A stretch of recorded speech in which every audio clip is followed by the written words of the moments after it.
You're watching Sleepy Histories, and today we're cracking open the dusty scroll of ancient Egypt, not to marvel at pyramids or fear mummies, but to explore their surprisingly trippy side.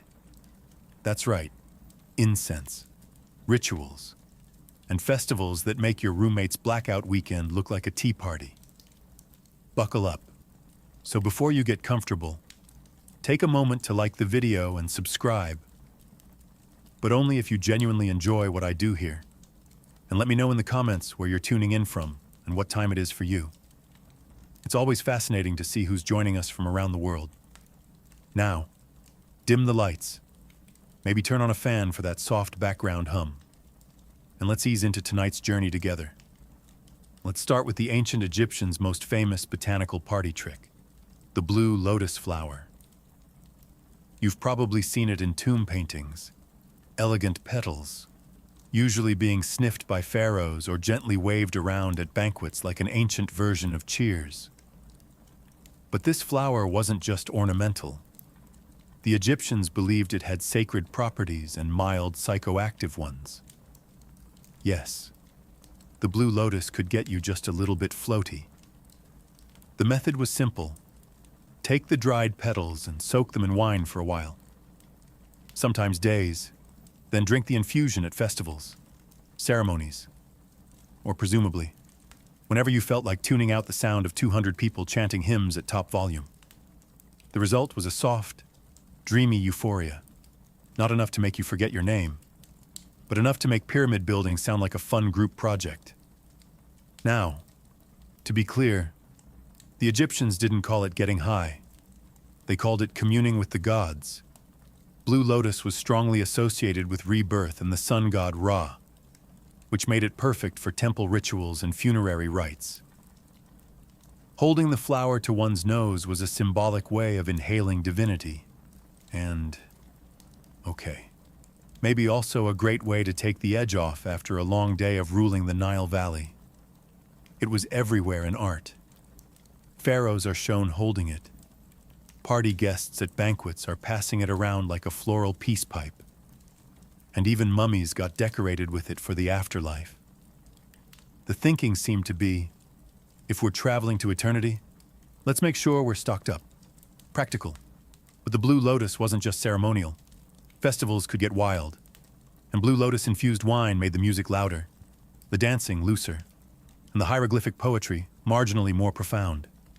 Imagine a crowd under the stars, sipping lotus wine, feeling as light as a papyrus reed in the breeze. For the ancient Egyptians, that was spiritual fulfillment, and also a very good night.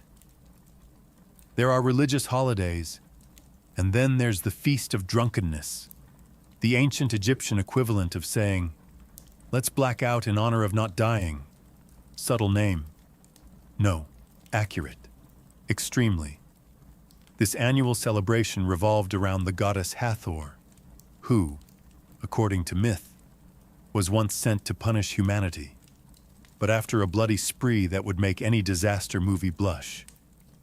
The gods decided humanity had maybe learned its lesson, so they tricked her into drinking red beer that looked like blood. She passed out, woke up in a better mood, and just like that, mass extinction was narrowly avoided through alcohol poisoning.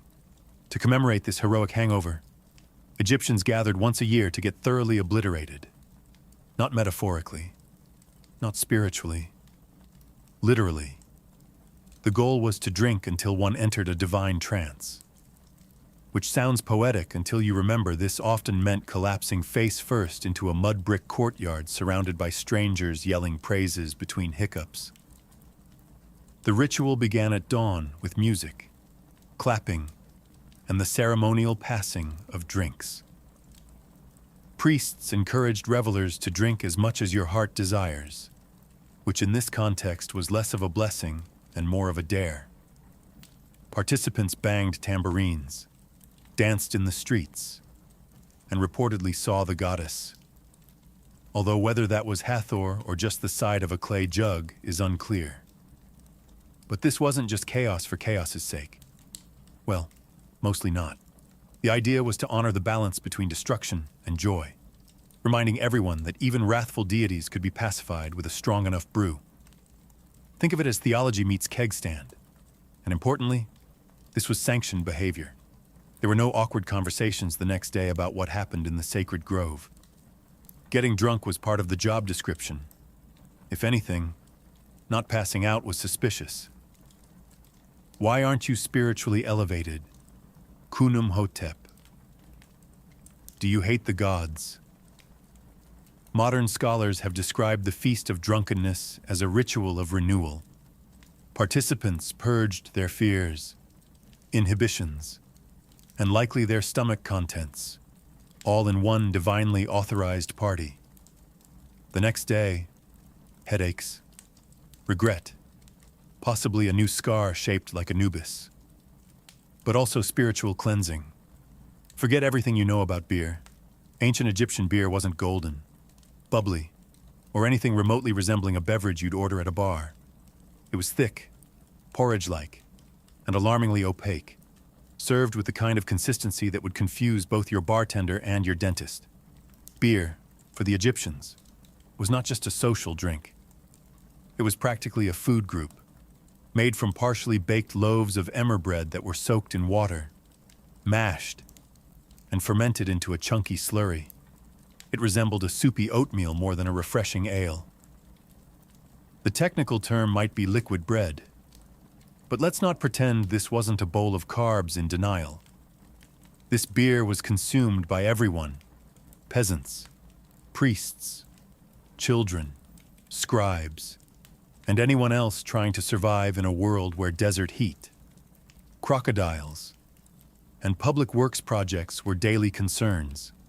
It was calorically dense, slightly intoxicating, and cheaper than anything else that didn't require chasing it down with a spear. And here's the twist. Beer wasn't just for sustenance. It was often intentionally altered with herbs, spices, and other curious additives, especially during festivals or religious ceremonies. Want to commune with the gods? Add some mandrake. Want to forget the priest's speech about cosmic order? Toss in a little fermented date juice and hope for the best. Of course, hygiene was a concern. But beer had an answer for that too. Water could kill you. But beer had been boiled, fermented, and spiced. It was safer than the Nile, and often more reliable than your coworkers. In terms of strength, Egyptian beer ranged from mildly numbing to... I forgot how sandals work. While the alcohol content wasn't high by modern standards, the sheer quantity consumed made up for it. Workers on state projects like pyramid building were often paid in beer, a daily ration of several liters, which means that half of ancient Egyptian labor was fueled by liquid gluten and mild intoxication. Let's talk beer, or rather, let's talk about a viscous, beige, bread-adjacent fluid that the ancient Egyptians cheerfully called beer, and that modern brewers would call a war crime. Egyptian beer was less refreshing beverage and more fermented soup with ambition, made by soaking half-baked loaves of emmer bread in water, then mashing the whole affair into a lumpy stew and letting it ferment in open vats. The final product was cloudy, chunky, and distressingly chewable. Imagine oatmeal if oatmeal had opinions and a mild buzz, but despite its texture, which archaeologists generously describe as rustic, this was the drink of the people. Everyone drank it. Pharaohs, priests, peasants, toddlers, because when water might kill you and milk was suspicious at best, beer was the least deadly option with a pleasant side effect. It was calorie-dense, mildly intoxicating, and often served in communal jugs, because nothing says spiritual unity like 5 adults slurping from a pot of soggy bread water. At temples and festivals, the beer might be enhanced with herbs, dates, honey, or mystery ingredients that were either sacred or just experimental. Historians are still unsure if the addition of mandrake was intentional, or if someone was just tired of reality. This was also the go-to payment method for laborers. Pyramid workers didn't clock out with coins. They received daily beer rations, sometimes several liters per day. This means the guys hauling limestone blocks all morning were doing it buzzed and breaded. and somehow the pyramids still got built. Let that sink in the next time you miss a deadline with a cappuccino in hand. Taste. Probably awful, but if you're living in 1300 BCE, covered in sand and trying not to die of dysentery, a lukewarm jar of beer porridge is Michelin star cuisine. Also, no foam, no carbonation, no glass bottles, just ceramic jugs, straws with filters to catch the bigger bread chunks, and a national commitment to ignoring mouthfeel. Now that you've washed down your bread beer with a floral buzz, it's time to set the mood with smoke. But not just any smoke, we're talking kaifi, the ancient Egyptian incense that made temples smell like divine bakeries, and everyone wondering if they were actually meditating or just very lightheaded. Kaifi wasn't a quick hit of frankincense. This was the perfumed love child of an apothecary and a pastry chef. Recipes varied by temple, but the ingredients often included myrrh, honey, wine, raisins, cinnamon, juniper, mint, and whatever other spices were lying around not being sacrificed. Mix it all up, let it ferment, dry it into pellets, and burn them slowly in sacred spaces until everyone either felt deeply spiritual or forgot why they walked in. It was used in ritual purification, which is code for, let's fill this room with enough fragrant smoke to erase our sins, or at least our memories of last night's feast of drunkenness. Temples didn't have ventilation, by the way. That was considered breaking the mood. So imagine standing in a limestone cube next to a sweating priest waving a smoking dish of kaifi like it's Febreze for the soul, while a chant drones in Coptic monotone behind you. Visions weren't just encouraged, they were practically inevitable, whether divine revelation or mild asphyxiation. It didn't really matter. The gods got their tribute either way. To the Egyptians, kaifi wasn't just air freshener. It was medicine, perfume, and spiritual elevator all in one. Pliny the Elder later wrote that kaifi could cure snake bites and improve sleep, which makes sense if you assume the goal was to pass out entirely. Some recipes were so complex, they read like ancient IKEA manuals. 16 ingredients, each added in precise phases under specific moons.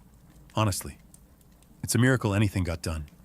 But once lit, the aroma drifted across the Nile like a sacred fog machine, signaling that something holy was happening, or that someone was overcompensating for yesterday's fish market. Even in death, kaifi lingered. It was burned during mummification, buried in tombs, and probably responsible for at least one pharaoh being accidentally embalmed in a spice rub. In short, kaifi was Egypt's way of saying, if you can't drink it, burn it, and breathe deeply. If Blue Lotus was Egypt's chill friend, and kaifi was the drama queen with a smoke machine, then mandrake was the slightly unhinged guest you invited once and immediately regretted, with its forked roots that vaguely resembled tiny humans, and a reputation that scared even seasoned priests. Mandrake was less herbal remedy and more botanical dare, used in ancient Egyptian medicine as both a painkiller and a possible aphrodisiac, which is always a terrifying combination. Mandrake earned its place in temple recipes and medical scrolls, with the kind of cautious reverence usually reserved for wild animals and pharaohs in a bad mood. The Eber's Papyrus, that handy ancient medical text that sounds like it belongs in a Harry Potter class, lists mandrake for insomnia, fertility, and strengthening the heart, which sounds noble until you remember that the wrong dose could just as easily strengthen your heart into cardiac arrest. See, mandrake contains alkaloids like scopolamine and atropine, the kind of compounds that mess with your nervous system and occasionally convince you that your bed is melting. In small doses, it was mildly relaxing. In slightly bigger ones, welcome to Night Terrors starring Ra and a crocodile in a wig. And then there's the harvesting myth, according to later folklore, likely inherited from these early associations. Pulling a mandrake root out of the ground caused it to scream. Loudly. Lethally. So naturally. The solution was to tie it to a dog. Cover your ears, and let the poor creature yank it free while you hoped your neighbors didn't ask too many questions. While there's no solid evidence, the Egyptians were tying plants to dogs and waiting for shrieks. The idea that the plant had spiritual and slightly terrifying power fits right in. Mandrake may have been used in rituals, fertility rites, or just slipped into beer for those who preferred their hallucinations with a rooty aftertaste. In any case, it wasn't the everyday herb. Mandrake was for priests, magicians, and those who didn't mind taking medical advice from a man covered in gold leaf. Used carefully, it could induce sleep, reduce pain, and maybe inspire a sensual poem or two. Used recklessly, you'd wake up 4 days later convinced you were a scarab beetle, somewhere in the vast scrolls of Egyptian medical wisdom. Wedged between cures for crocodile bites and the proper placement of amulets on inflamed body parts, lies a quiet little mention of Shemshemet. That's right, cannabis. Because when it came to pain relief, the ancient Egyptians didn't just rely on divine intervention or chewing reeds until they forgot their problems. Sometimes they reached for something a little more herbal. Cannabis appears in medical texts like the Uber's Papyrus and Ramesseum Papyrus, mostly as a treatment for inflammation, sore eyes, and various gynecological complaints. Yes, gynecological. Ancient Egyptian women may have had access to THC-infused suppositories, which sounds like a modern wellness trend someone is definitely going to try to resurrect on Etsy. Of course, the Egyptians didn't roll joints or bake brownies with it, at least not that we know of. Cannabis was usually crushed into oils, mixed into salves, or blended with honey. Because if you're going to medicate, why not make it taste nice? Applied topically. It soothed pain. Inhaled accidentally. Well, now the temple incense makes a lot more sense. Was it recreational? Officially, no. Unofficially, probably. When you're running a civilization in 120-degree heat with limited plumbing and a deeply unpredictable crocodile problem, no one blames you for accidentally over-medicating. And if your high priest starts talking to statues a little too confidently, well, who's to say that isn't divine wisdom? There's also physical evidence. Residue analysis from mummies and burial sites has turned up trace amounts of cannabis, along with opium and nicotine, which raises either some fascinating pharmacological questions or the world's most suspicious funeral offerings. And let's not ignore the priests. These were men trained to chant for hours, interpret dreams, and stare into incense smoke until something stared back.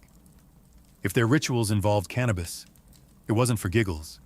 It was to facilitate communication with the gods, or at the very least, with the wall, somewhere in the dimly lit, sweet-smelling corners of the ancient Egyptian temple pharmacy. Just behind the dried lizards and holy ointments sat the opium stash, small, wrinkled poppy pods imported from the eastern Mediterranean, tucked away like a divine secret. Because when you've got plague, pain, and pyramid-related back injuries, sometimes prayer alone doesn't cut it. Though not native to Egypt, opium poppies likely made their debut through trade with Cyprus or Crete. The Egyptians were nothing if not enthusiastic early adopters. By the time of the New Kingdom, poppies were well on their way to becoming the ancient world's go-to sedative. A medical miracle wrapped in mild addiction. Opium didn't just dull pain. It smoothed over childbirth, calmed coughs, soothed gastrointestinal rage, and made temple chants about cosmic balance feel like they actually had a beat. Administered in drinks, pills, or occasionally as suppositories. Because, of course, it became the pharmaceutical equivalent of saying, "Shh, don't worry about it." Naturally, it found a home in the temple medicine cabinet, that sacred shelf where healing met holy mystery. Priests, doubling as physicians, administered it during rituals and serious treatments. probably while saying things like, "This will ease the divine tension in your spleen." Whether your god was angry or your molars were, opium could calm them both. The ancient texts don't call it opium directly, of course. That would be too helpful. They reference extracts from the poppy plant in the same vague way modern labels say natural flavors, which is never comforting. But let's not pretend this was all medicinal. There's always a blurry line between spiritual elevation and a really good nap. And for elite Egyptians, especially those being embalmed, opium might have been part of the final send-off. What better way to face the underworld than totally blissed out and blissfully unaware of the scarab beetle crawling across your nose? Like many of Egypt's sacred substances, opium was part cure, part comfort, and part controlled chaos. Used wisely, it soothed agony. Used poorly, it turned temple assistants into spaced-out background dancers. Still, in a world of tooth drills, snakes and sandstorms, a little somnolent magic went a long way.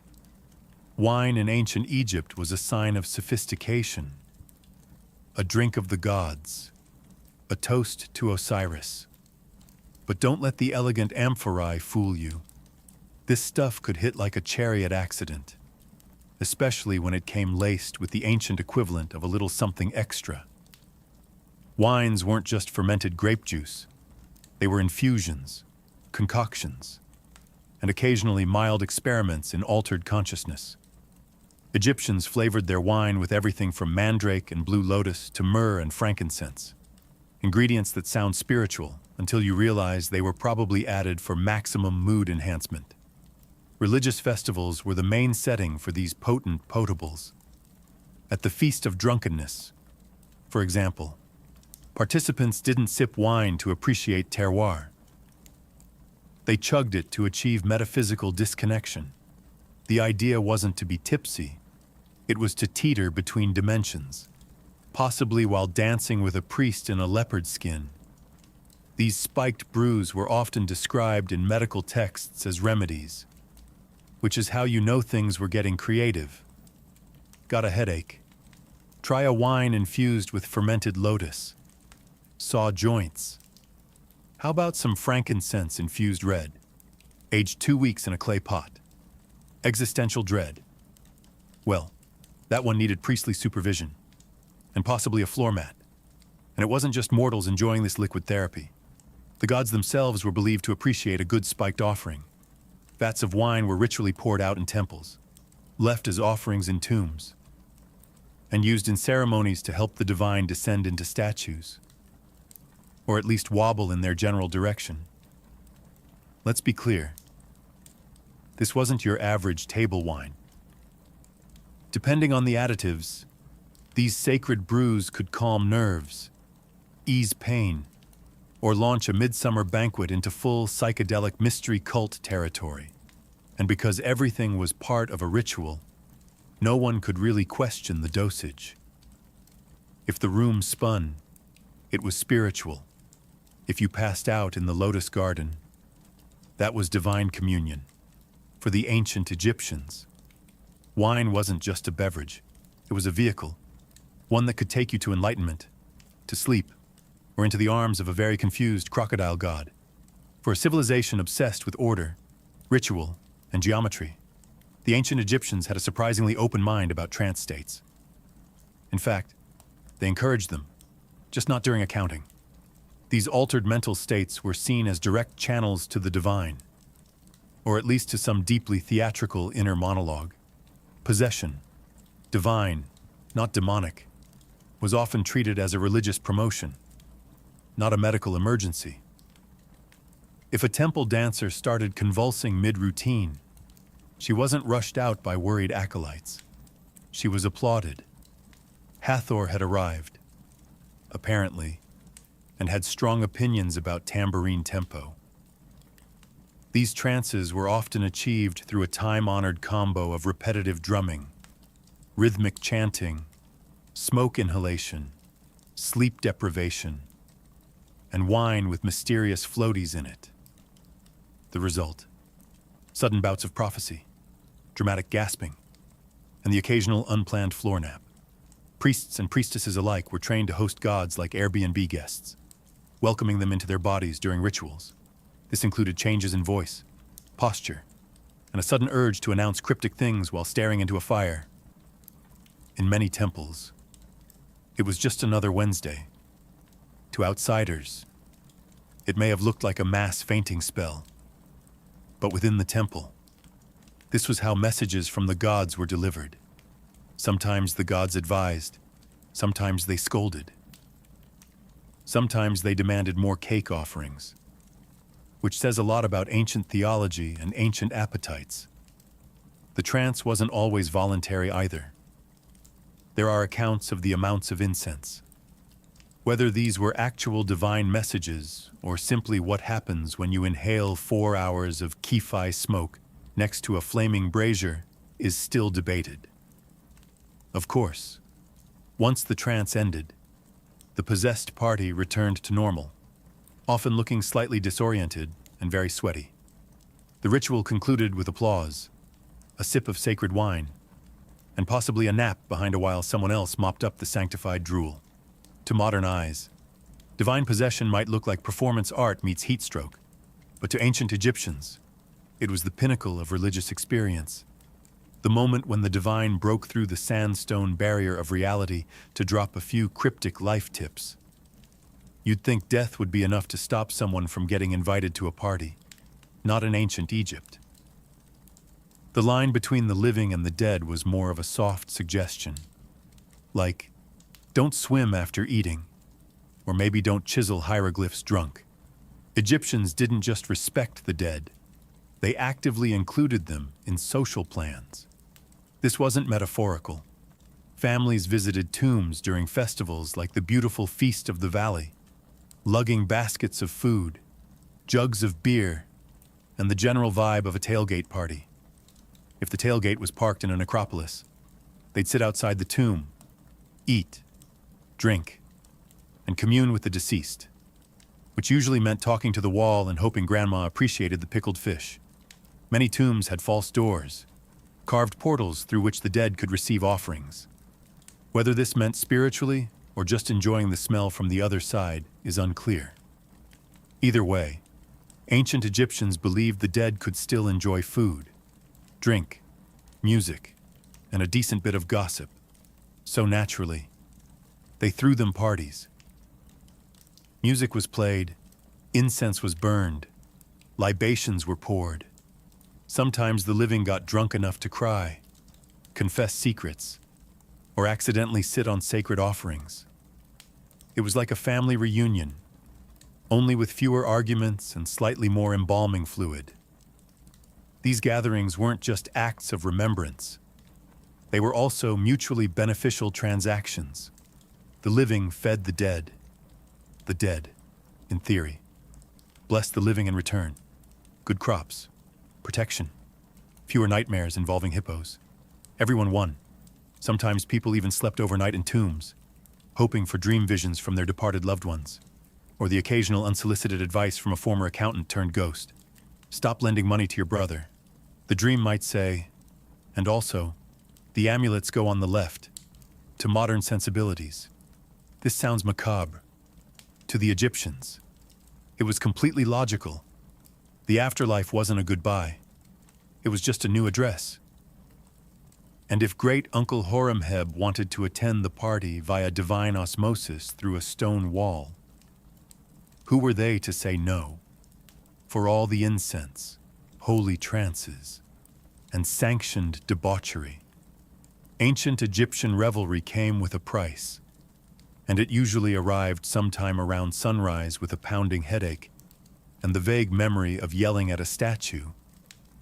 Yes, even in a world where blue lotus was medicine and beer was breakfast, the morning after hit just as hard. Archaeological texts are suspiciously quiet on the subject of hangovers, which is probably because no one was in the mood to write hieroglyphs when their head felt like it had been smited by Ra himself. But the evidence is there. Medical papyri describe pains of the head and recommend treatments involving herbs. Honey. and sometimes just lying very still while pretending to commune with the gods. In more advanced cases, a ritual cleansing was recommended, which usually involved a priest, a bucket of cold Nile water, and possibly a stern lecture on moderation that no one remembered hearing. The real trick, of course, was plausible deniability. If you danced shirtless in the temple or passed out in a tomb alcove, you didn't say, "I overdid it." You said, "I was overcome by the divine." It wasn't a blackout. It was a mystical encounter with Hathor's laughter. Much more respectable and for the truly unlucky. There was always purging. Not metaphorically. Literally. The Egyptians were fond of emetics, lovely concoctions designed to evacuate your sins from both ends. Imagine being handed a drink that tastes like regret and being told, "This will restore your balance." Moments later, your balance is definitely gone. The priests, of course, fared better. They had training, they had ritual authority, and most importantly, they had people to carry them home. Meanwhile, common revelers woke up with lotus petals in their hair and sandal imprints on their faces, wondering whether they danced with a god or just someone very committed to the role. Still, no one swore off the next celebration, because spiritual enlightenment, as it turns out, is addictive, especially when it comes with beer, smoke, and a mild chance of falling into a trance and yelling your neighbor's secrets in front of a statue. When ancient Egyptians prepared for death, they didn't just pack linens and a decent eulogy. They packed snacks and drugs and possibly a backup stash, just in case eternity got boring. Because if you thought the partying stopped after your heart was weighed, think again. It just moved underground. Tombs weren't silent, solemn places. They were carefully curated starter homes for the soul, complete with food, booze, and mood-enhancing herbal arrangements. Mummies were entombed with blue lotus petals, wine jugs, incense cones, and the occasional sealed mystery jar, which archaeologists now eye with both reverence and mild suspicion. Take Tutankhamun, for example. When Howard Carter cracked open his tomb, he didn't just find gold and furniture. He found wine, oils, herbs, and what can only be described as the ancient Egyptian version of a wellness kit. If a modern influencer were buried today, it would look disturbingly similar, minus the canopic jars. This wasn't just luxury, it was strategic. The soul, or Ba, if you're fancy, needed nourishment and stimulation in the afterlife. Eternal bliss wasn't going to maintain itself after all, so priests and embalmers made sure you were entombed with all your spiritual comfort items, food offerings, sacred perfume, and a generous dose of whatever got you through long temple ceremonies while pretending to be enlightened. Some tombs even include instructions to the dead on how to prepare and enjoy these items in the afterlife. It's not enough to carry blue lotus into eternity. Apparently, you also needed directions in case divine short-term memory was a thing. And let's not forget the opening of the mouth ritual, which was supposed to let the dead eat, speak, and, let's be honest, sip that sacred fermented beverage with proper technique, because it's hard to toast Osiris with a closed jaw. All of this tells us one very clear thing. The ancient Egyptians did not separate pleasure from piety. If something brought them closer to the gods in life, even if it was a psychoactive flower soaked in wine, it belonged in the tomb, along with your amulets, your linen headrest, and possibly a starter pack of dreams. Ancient Egypt gave the world pyramids, mummies, and eyeliner that could block out the sun. But it also perfected an unspoken truth of civilization. Sometimes the people running things are just high enough to think it's going well. Officially, the pharaoh was the earthly embodiment of Horus, chosen by the gods to maintain Mayat, cosmic order. Unofficially, Temple priests had the keys to the sacred stash, the incense budget, and the daily schedule of who gets to chant next to a burning bush of kai-fi until they pass out. The religious elite weren't just spiritual guides. They were state-sanctioned pharmacists, supplying the population with everything from calming ointments to full-blown psychedelic experiences disguised as communion. If it smelled strong, tingled on contact, or made you speak in metaphor for 3 days, it probably came out of the priesthood's apothecary. And while pharaohs wore the crowns, it was the priests who knew how to blend mandrake with wine and not kill anyone. This gave them an enormous amount of soft power, not just in healing and ritual, but in managing the emotional and mystical tone of society. You didn't ask, "What's going on with the harvest?" You asked, "What did the high priest see in his trance last night?" Spoiler: it was usually a falcon and a lot of swirling gold light. Let's not forget the economic side. The temples were landowners, employers, and massive centers of drug production. Blue lotus didn't grow itself. Someone had to harvest it, dry it, ferment it, and whisper to it in sacred verse. So yes, religion was very holy, but it was also a well-oiled machine, one that ran on faith, herbs, and occasionally mind-altering doses of divine inspiration. In many ways, the question of who ruled Egypt was less about crowns and more about who controlled the incense burners. Because if the gods spoke through visions, and the visions came after a priest sniffed something pungent in a sealed chamber, well, you do the math. In theory, ancient Egypt was all about balance, justice, and order. In practice, if you were rich enough to afford a private tomb and someone to fan you while you digested, you also had access to the good stuff, the kind of narcotic rarities that didn't show up in the village clinic scrolls. Make no mistake, ancient Egyptian society was a hierarchy, and mind-altering substances followed the same rules as everything else.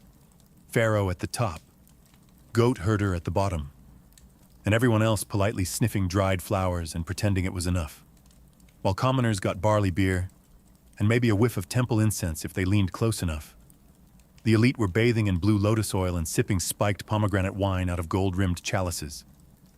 Some of the more potent substances, mandrake, kai-fi blends laced with opium, imported cannabis resins, were likely restricted to ritual or medical use, which just happened to align perfectly with the daily schedules of court officials and high priests. Funny how that worked out. Take Pharaoh himself. The divine ruler of Upper and Lower Egypt couldn't be expected to process the metaphysical weight of ruling without a little help from the sacred pharmacopoeia. If his dreams were considered state messages from the gods, then sedating his insomnia with a psychoactive nightcap wasn't indulgence. It was national security. Even in death, the elite kept their stash close. Many tombs contain medicinal vials, incense cones, and wine jars with labels so vague they may as well have read for ceremonial purposes only. One wonders if the gods actually required that much imported poppy resin, or if Tutankhamun just liked to keep his options open. Meanwhile, the lower classes weren't exactly locked out of the experience. They just had to settle for the watered-down versions, beer thick enough to chew, weak incense, and whatever passed for spiritual euphoria during an 18-hour shift building obelisks. And when someone did get their hands on a forbidden substance without a permit, that was likely called witchcraft, heresy, or a very bad day to be a field laborer. After 14 chapters of sacred snorting, divine day drinking, and hallucinogenic healthcare, one might be tempted to ask, what does all this really say about ancient Egypt? Well, for starters, it tells us they were brilliant at blending science, spirituality, and recreational chemistry into a single belief system. Pain relief and prophecy came from the same flower. Medicine and mysticism walked hand in hand. usually to the beat of a sistrum and the smell of something smoldering that definitely wasn't FDA approved. It also reveals just how much the ancients respected the power of altered states, not as escapism, but as a legitimate way to access insight, healing, and the occasional god with an animal head and a flair for drama. Their rituals weren't just pageantry.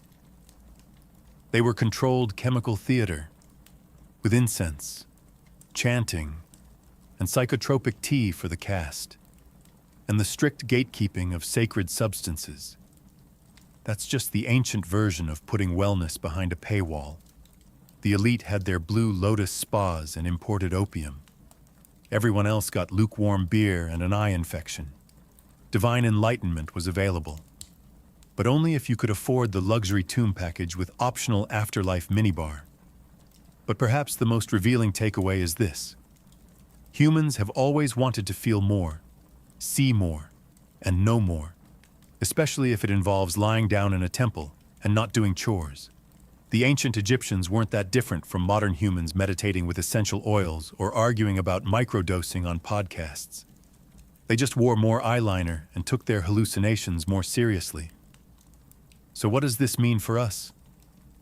Well, maybe that our ancestors weren't primitive drug enthusiasts or eccentric spiritualists. Maybe they were just doing their best to navigate a confusing, beautiful, often painful world with the tools, rituals, and fragrant smoke they had. And if that journey to inner peace happened to involve wine, wildflowers, and a trance where you barked like Anubis, so be it. Florence, late 1400s.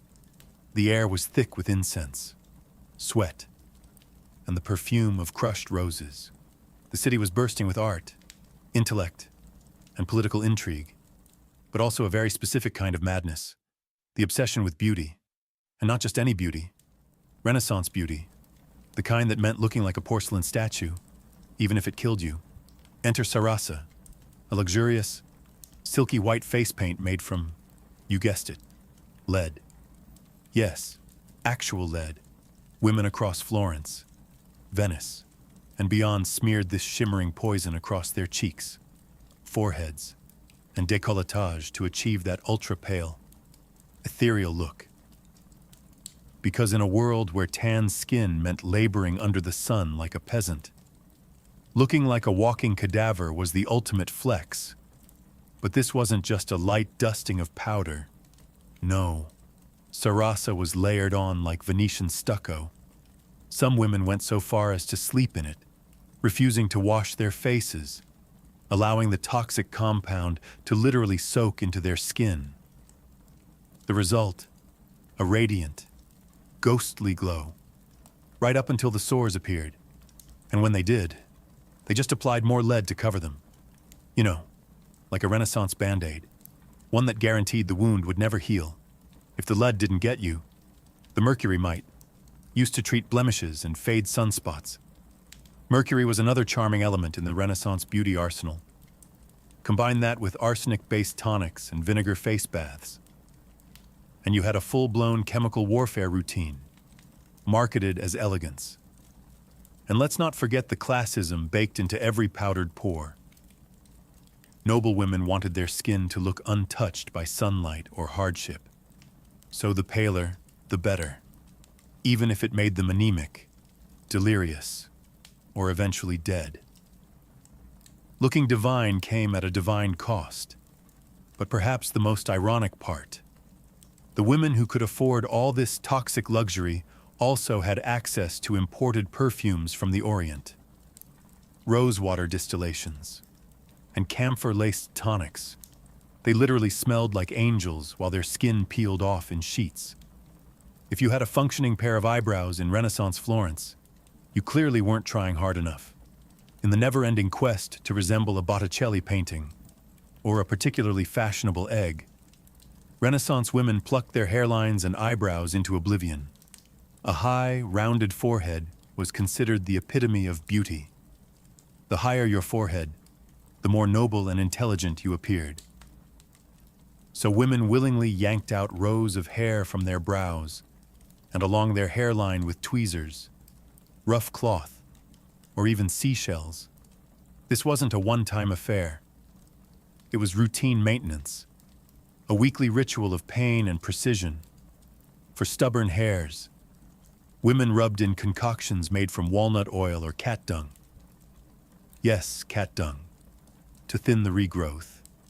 Some even scorched stray hairs off with candle flames, because nothing says grace and refinement like lighting your face on fire. Eyebrows, thin, arched, and barely visible, if at all. A truly sophisticated woman had no visible brows. Instead, a soft shadow or trace was painted in later, often with burnt cork or powdered charcoal, which sounds elegant until you realize it's smeared terribly in the Florentine heat. Imagine your eyebrows slowly dripping down your cheeks during Mass. Divine. Meanwhile, body hair was seen as animalistic and unclean. Women removed it with a paste made from vinegar, quicklime, and arsenic. Another charming blend. The mixture burned, but hey, it left the skin smooth until it didn't. And the scalp.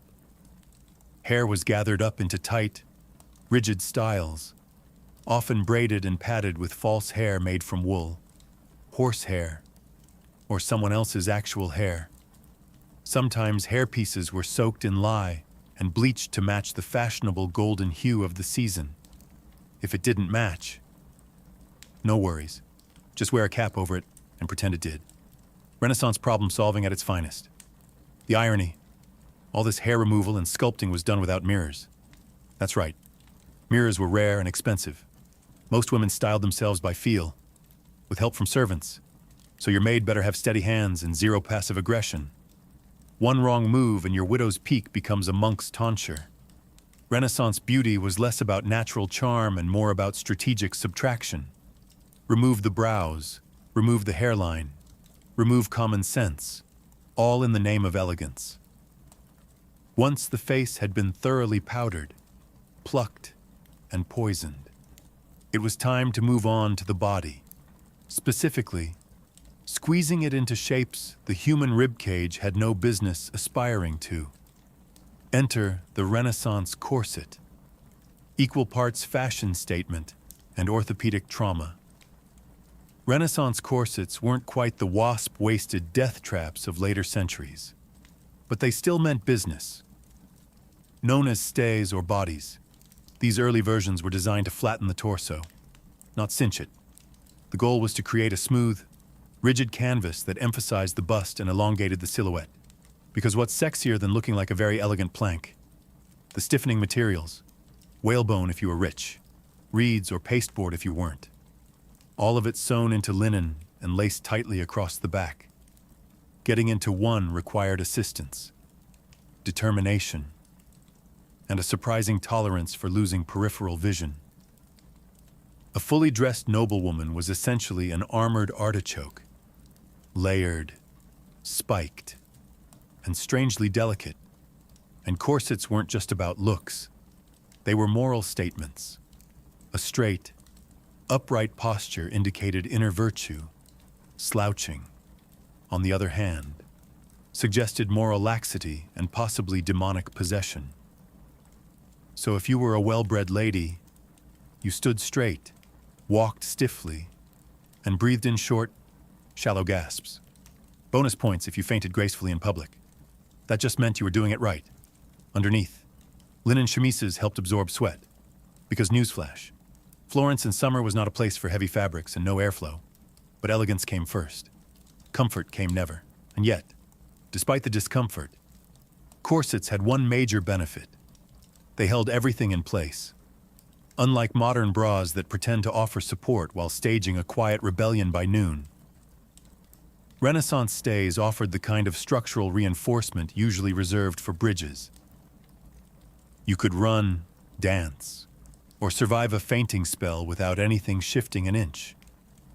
Of course, not everyone could afford such architectural fashion.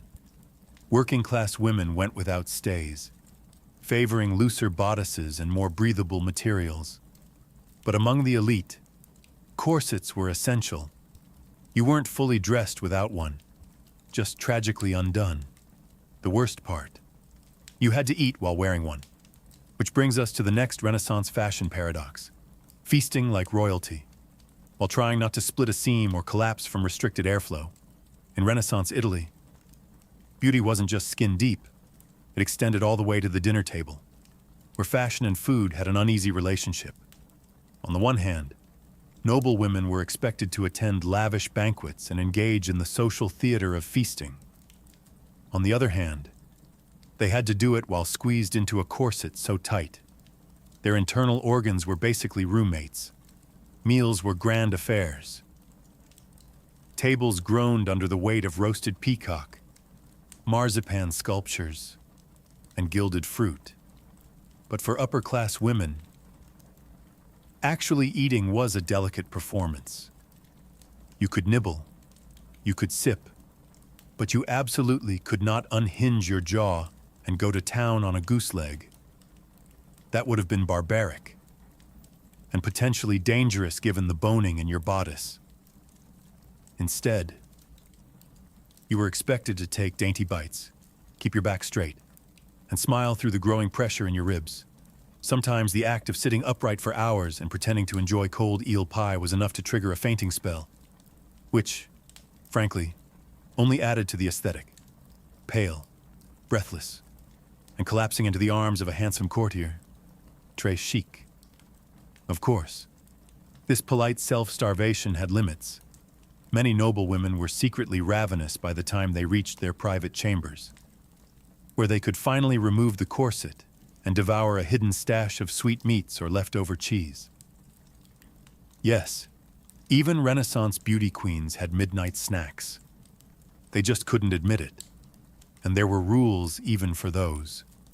Certain foods were believed to affect the complexion. Cucumbers were discouraged. They made the skin watery.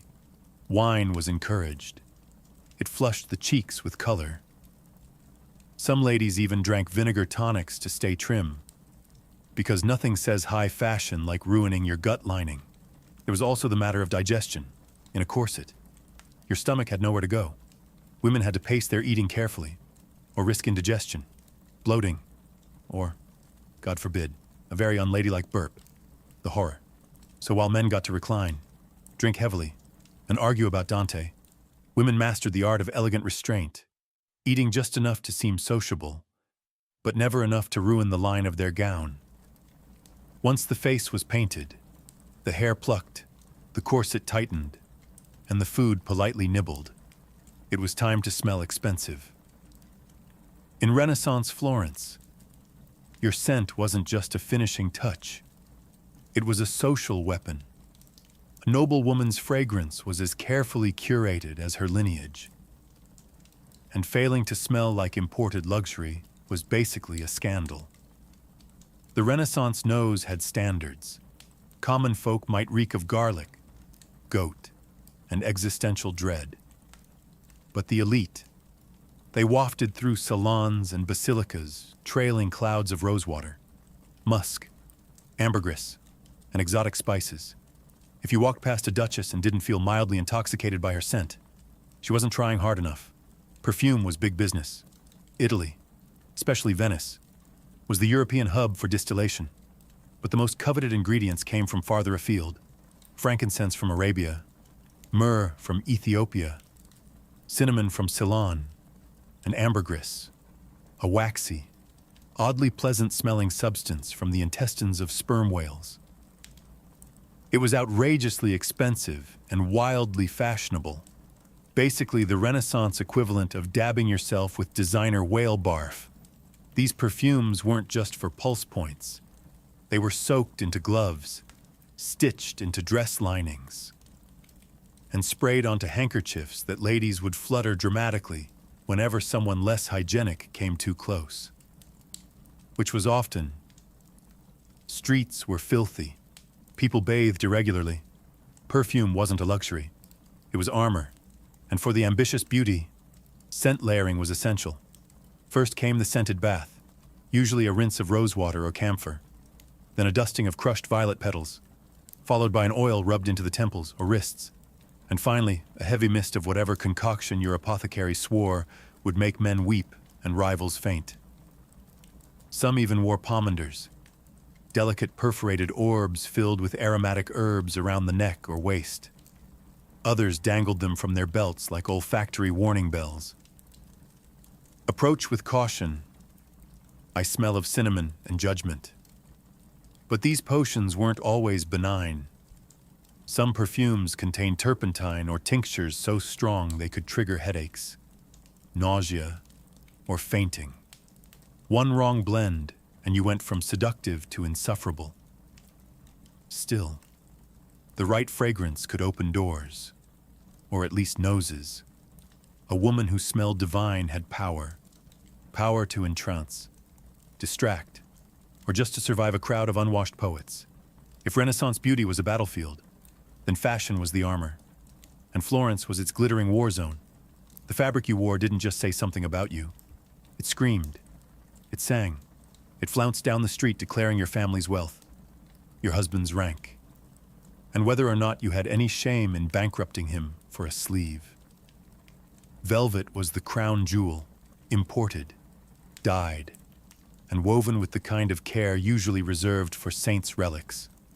Velvet was thick, heavy, and absurdly expensive. Wearing it in summer, a true power move.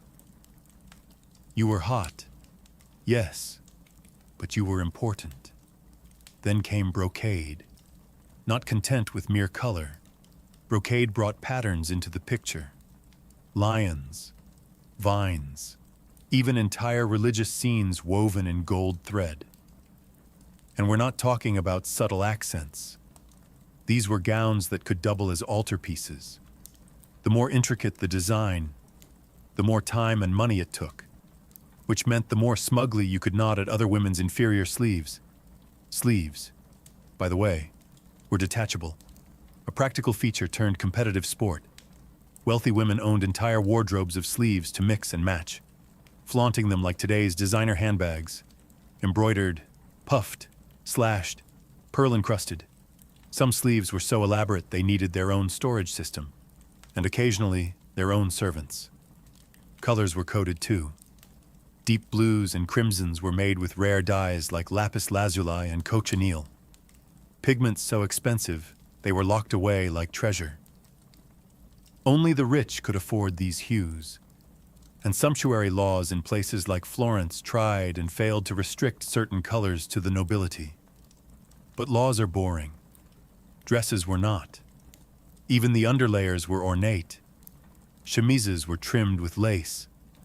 Petticoats peeked out in silken flashes, and girdles, belt-like accessories, weren't just decorative. Some were studded with gems and hidden pockets for perfume, prayer books, or possibly revenge notes. But all this fashion came at a price, literally. A single gown could cost more than a year's wages for a craftsman, and yet noble women didn't just have these gowns. They needed them. Every social event was a stage, and every outfit a statement. Wearing the same thing twice. Social suicide. Renaissance fashion didn't stop at the ankle, though in fairness, no one was really supposed to see your ankles. Modesty dictated that a woman's feet be kept decently hidden beneath layers of brocade and silk, which was a pity, considering how completely ridiculous Renaissance footwear often was. Let's start with the Chopin, the most theatrical shoe ever invented. Chopins were essentially high-platform soles. Think ancient Roman sandals crossed with stilts, originally from Venice. They were designed to keep fine dresses above the muddy, plague-infested streets. But over time, function gave way to fashion, and Chopins got taller, much taller. Some were over 20 inches high. Yes, that's not a typo. 20 inches. Wearing them required balance, training, and frequently a servant on each arm. Walking unaided was considered both a physical feat and a social risk. If you fell, you didn't just lose your dignity. You might take out half the wedding party with you. In Florence, Chopins weren't quite as extreme, but the trend still trickled down. Wealthy women wore delicate, pointed slippers, often made of velvet, embroidered with silk thread, and lined with fur. These were indoor shoes, outdoors. You wore patterns, wooden or cork platforms strapped underneath your slippers to protect them from the street. A practical solution, unless you tripped and shattered your kneecaps on cobblestones. Foot binding wasn't a thing in Renaissance Italy, but the pressure to have dainty, narrow feet absolutely was. Shoes were pointed, narrow, and not built for actual walking. But who needed to walk when you could glide from sedan chair to palace hall, leaving a trail of crushed flower petals and broken arches? And then there were the stockings. Women wore finely knit hose made of silk or wool, tied at the knee with ribbons. These ribbons were sometimes scented, because if someone caught a glimpse of your shin, you at least wanted to smell fabulous. Of course, lower-class women wore simpler shoes, sturdy leather for labor, clogs for wet work. But the noble class treated footwear like a secret weapon, unseen, impractical, and incredibly expensive. All of it reinforced a single message. Real ladies didn't walk. They floated, they glided, they suffered gracefully and in style, after hours of being powdered, plucked, laced, perfumed, stuffed, and platformed. What came next? That's right, dancing, because nothing completes the Renaissance beauty ritual like trying to glide across a polished marble floor in 20 pounds of fabric and 2 inches of breathable lung space. Courtly dances were serious business. These weren't your carefree tavern-style reels, no. Renaissance court dances were slow, elegant, and excruciatingly choreographed.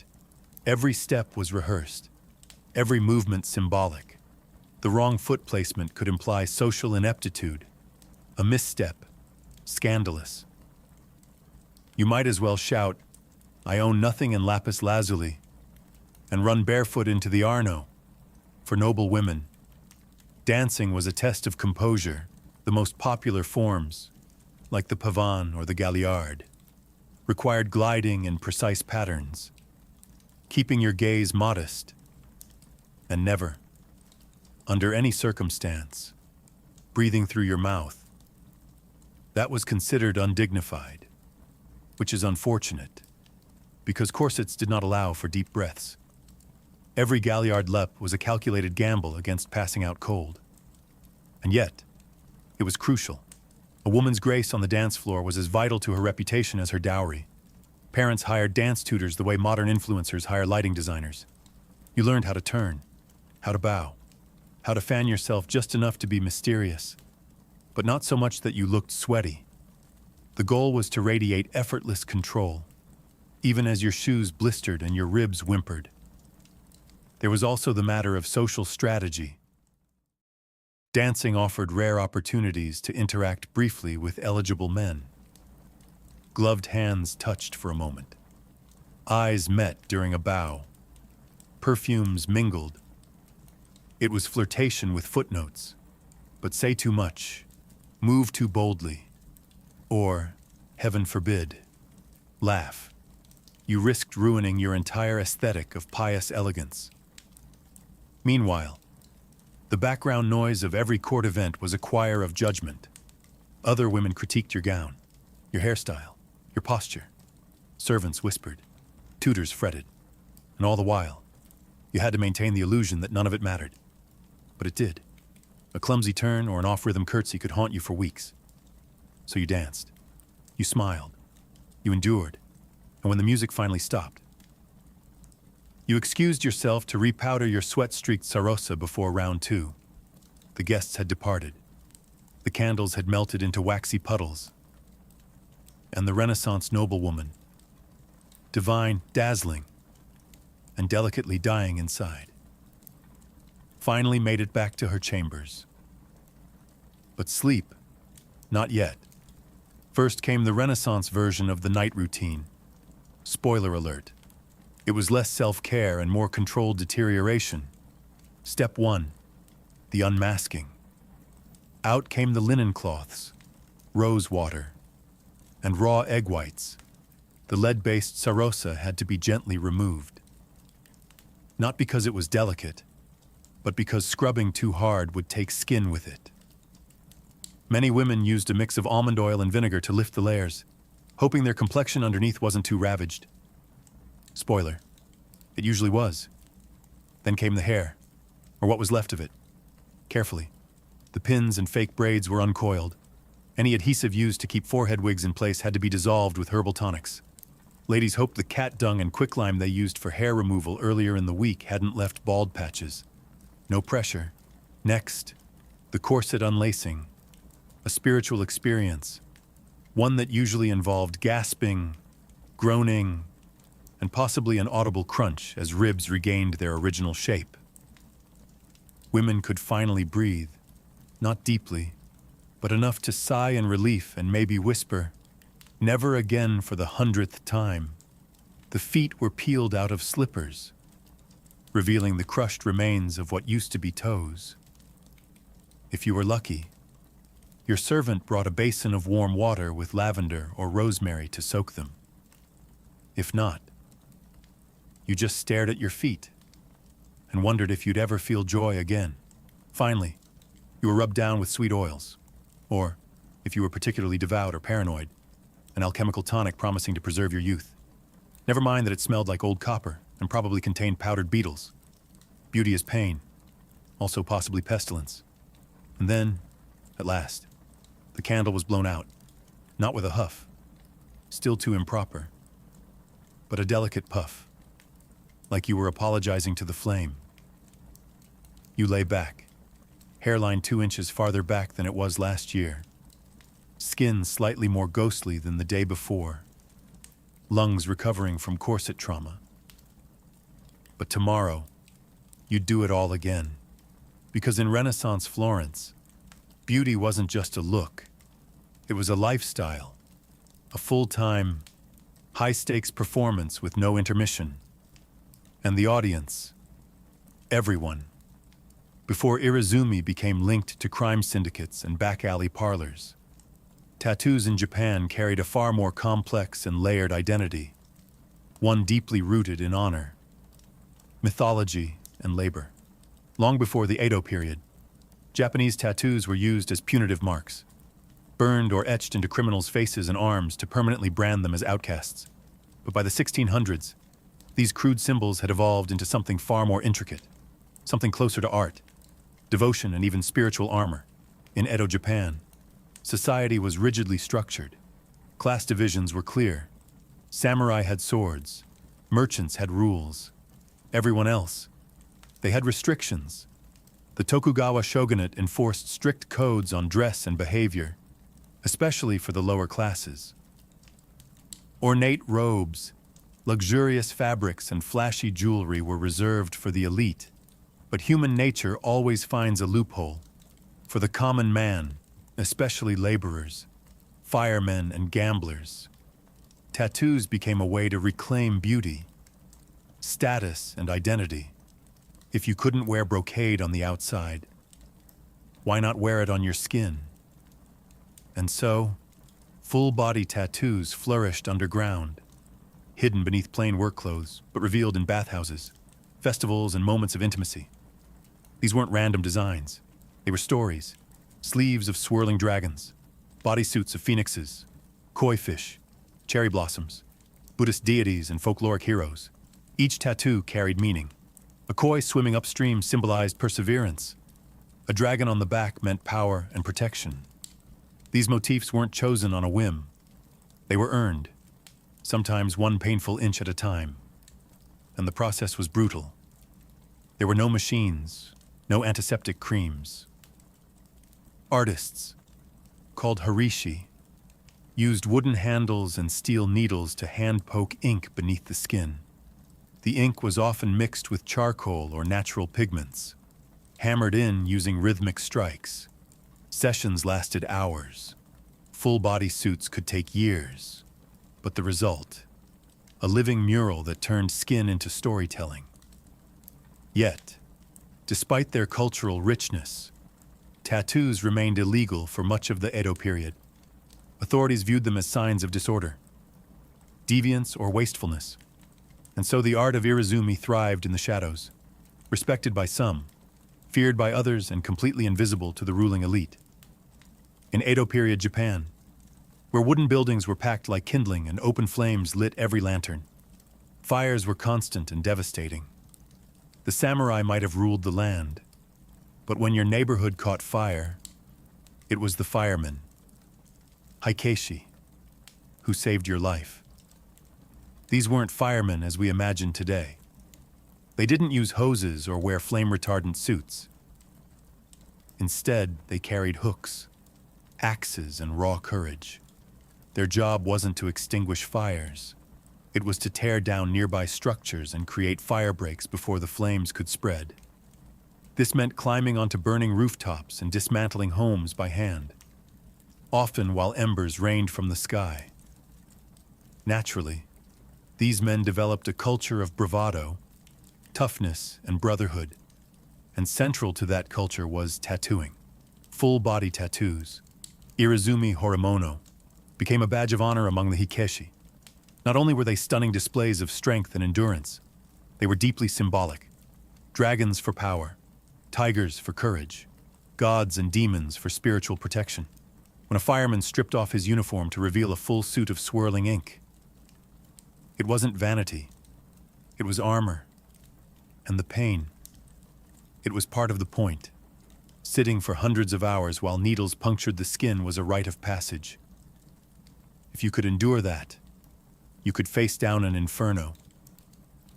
The tattoos weren't just decoration, they were proof of fearlessness. Commitment and pain endured for the good of the group. Some crews even shared themes with all members sporting similar motifs to reflect unity. You'd see entire teams marked with identical dragons across their backs, or coordinated waves and blossoms swirling down their arms. This wasn't gang behavior. It was solidarity. Brotherhood forged through smoke and fire. But it wasn't legal. Tattoos were still frowned upon by the authorities, seen as vulgar or wasteful, especially for public servants. So the Hikeshi wore their ink beneath their clothes, only revealed in private bathhouses or celebratory festivals where their role as heroes gave them a pass, at least temporarily.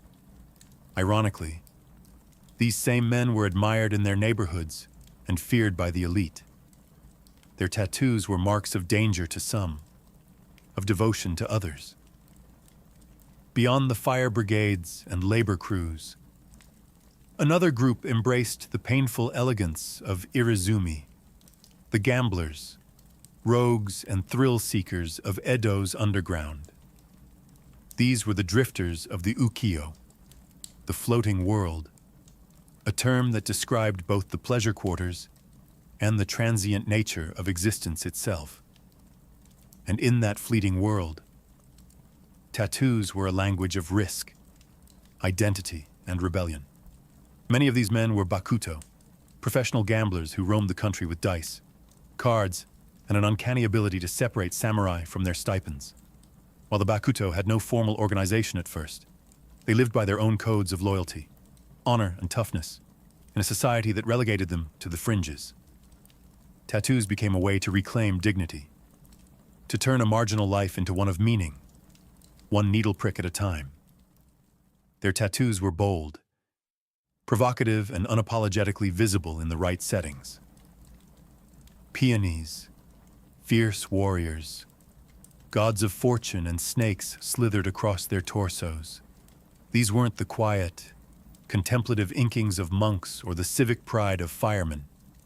These were power statements, visual declarations that said, "I don't follow your rules. I live by my own." Many designs referenced famous characters from Japanese folklore and kabuki theater. Heroes like Sakata Kintoki, Minamoto no Yoshitsune, or even mythical rebels who challenged authority. The more outrageous the figure, the more admired the tattoo. It wasn't just skin-deep symbolism. It was branding in a society where no one handed you a name unless you fought for it. And yet, despite their outsider status, these men were crucial to the underground economy. They lent money, maintained order in red light districts, and developed early proto-yakuza structures. Their tattoos became both a badge and a warning. Loyalty within, danger without. Tattooing shops flourished in this world, not always marked with signs, but known through whispers and connections. The Hiroshi became revered figures.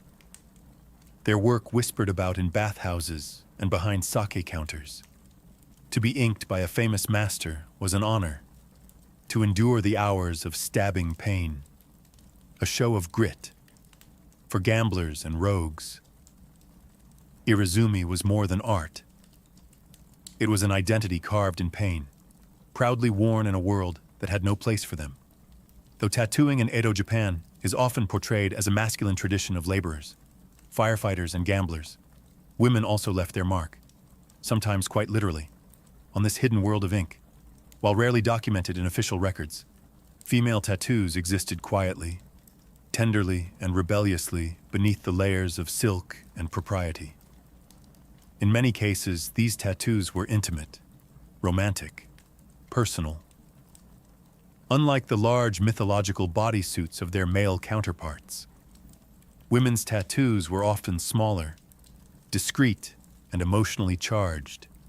Lovers would tattoo each other's names on hidden parts of their bodies. Inside the upper arm, on the inner thigh, near the collarbone.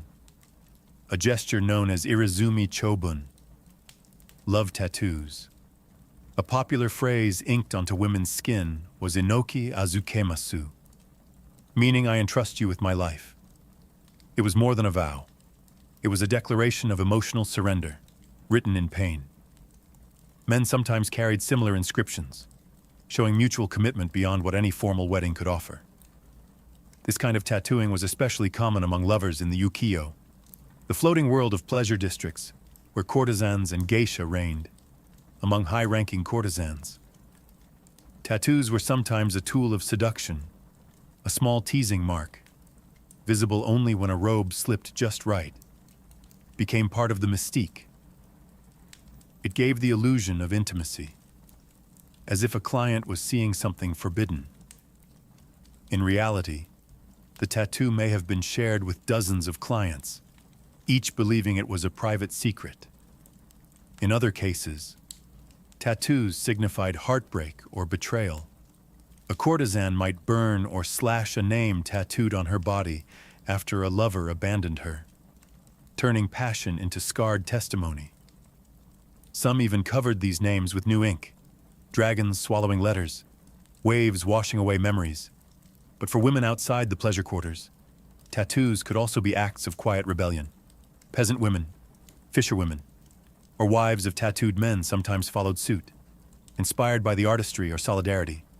Though they risked judgment, these women wore their ink privately, under their robes, as silent declarations of autonomy. While Edo society officially condemned such markings, especially on women, these tattoos carved out a hidden narrative, one of love, agency, and pain born voluntarily. A story the official histories never bothered to write down. Behind every breathtaking bodysuit, every swirling dragon and tragic hero etched in flesh, there stood the unsung artisans of Edo, Japan, the horishi, or tattoo masters. They worked quietly in tucked-away corners of the city, anonymous rooms above tea houses, back rooms of barbershops, or candlelit apartments that smelled of incense and ink. There were no flashing signs, no customer reviews, just reputation passed by word of mouth and inked skin. Becoming a horishi was no casual decision. It took years of training, usually through apprenticeship under a master. The tools were basic, wooden handles with clusters of steel needles at the tip, dipped into a thick black ink called sumi, made from soot and animal glue. The technique, painstakingly slow and deeply painful. The needles were jabbed rhythmically into the skin by hand, often with a bamboo mallet. This process, called tabori, required steady hands, infinite patience, and the mental endurance of a monk. But Horishi weren't just craftsmen. They were storytellers, historians, psychologists. A good tattoo master had to understand not only how to tattoo, but what to tattoo. Every design carried meaning. A cherry blossom fading into waves, the transience of life, a tiger climbing a mountain, bravery in the face of impossible odds. The client might bring a request, but the Horishi would decide the placement, the balance, the soul of the piece. Clients would return over and over, sometimes for years, to complete their full suit, a bodyscape that stretched from shoulder to thigh, across the back, down the arms, and often stopping just above the wrist and neckline. This wasn't random. Tattoos had to remain hidden beneath daily clothing to avoid trouble with the authorities. Some Horishi signed their work, not visibly, but secretly, within the folds of a dragon's tail, or hidden in the petals of a lotus. These subtle signatures became a badge of pride, recognizable only to those in the know. Despite the intimacy of the work, Horishi lived with one foot outside of society. Their clientele were often firemen, gamblers, courtesans, people outside the elite. So the artists, too, lived on the edge, revered by the underground, invisible to the powerful. Irezumi wasn't just something you wore. It was something you survived. Every line, every shade, every drop of color came at a price, measured in hours of motionless endurance and days of aching flesh. In Edo, Japan, the pain of tattooing wasn't a drawback. It was the entire point. Tebori, the traditional hand-poked method used by Horishi, was brutal by design. The artist would dip the cluster of needles into sumi ink, then tap them rhythmically into the skin using a wooden stick or mallet. The process was slow, incredibly slow. A single outline could take hours. A full-body tattoo might require years of regular sessions, each lasting half a day or more. There were no numbing creams, no mercy, only the sound of steady tapping and the raw sting of every puncture. But the pain was more than physical. It was symbolic. It separated the dilettantes from the devoted. It was a test of will, patience, and mental control. Clients didn't just receive tattoos, they earned them. And the endurance it took to sit through these sessions became a badge of honor, often discussed with quiet pride in bathhouses and taverns. Firefighters believed that the agony strengthened their courage. Gamblers viewed it as a test of luck and loyalty. Courtesans and lovers took on the pain as a symbol of their emotional depth. For some, it was a punishment. For others, purification. There was a spiritual dimension to it as well. Enduring pain was seen as a kind of self-discipline, similar to fasting or meditation. Buddhist themes were common in Irezumi, not just because of their aesthetic value, but because they reflected ideas of suffering, rebirth, and enlightenment. With each completed session, a person didn't just come closer to finishing a tattoo. They came closer to transformation, and there were rules. You couldn't flinch. You couldn't cry out. Moving too much could ruin the design or earn you a scolding from the Horishi. Only the most serious clients completed their full bodysuit, known as munawari, with a chest panel left blank to avoid shocking society if the robe fell open. In a world where the elite wore silk and status, the tattooed wore pain and permanence. Every inch of an Edo tattoo told a story. These weren't random designs picked from a menu. They were mythologies mapped onto the body. Carefully chosen symbols, each one with layered meanings, encoded in swirling ink that stretched from shoulder to ankle. For the tattooed in Edo, Japan, the body became a canvas of personal folklore. Take the koi fish, for example. It wasn't just decorative. A koi swimming upstream represented strength, determination, and the willingness to face impossible odds. According to legend, a koi that reached the top of the waterfall became a dragon. It was the perfect metaphor for a man trying to climb his way out of the lower classes. to prove something the world refused to see. Dragons were everywhere, but they weren't the fire-breathing monsters of Western myth. They were protectors, spiritual guardians, powerful, wise and deeply tied to the forces of nature. A dragon coiling across the back wasn't meant to intimidate. It was meant to shield, a constant, unseen presence between your skin and the world. Peonies symbolized bravery with a touch of elegance. Tigers stood for ferocity and resolve. Waves meant life's unpredictability. Demons and ghosts, warnings.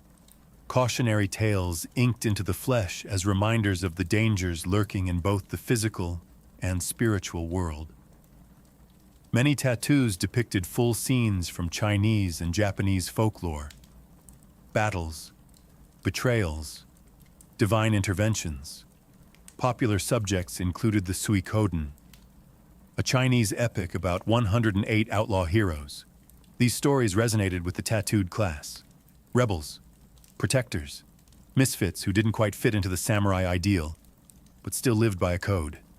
Buddhist deities were common too, particularly the wrathful ones. Figures like Fudo Mu, the immovable protector, with sword in one hand and rope in the other. He bound demons and cut through ignorance. Having him tattooed on your back was like carrying a spiritual bodyguard, one who didn't mind getting violent when necessary. But not all meanings were universal. A tattoo's placement, size, and direction all mattered. A tiger climbing upward might mean ambition. Downward could suggest a warning. Even the order of when each section was tattooed said something about your journey. These symbols were sacred, private and powerful, and in a society where words could betray you, tattoos became the most honest form of expression. As the Edo period progressed, the vibrant underground culture of Irezumi, once a secret code of honor among laborers, firemen and gamblers, began to collide head-on with shifting social attitudes and rising paranoia from the ruling class. What was once admired in hidden bathhouses and tea houses slowly became associated with crime, deviance, and dishonor. The turning point came when the government began tightening its grip on public behavior.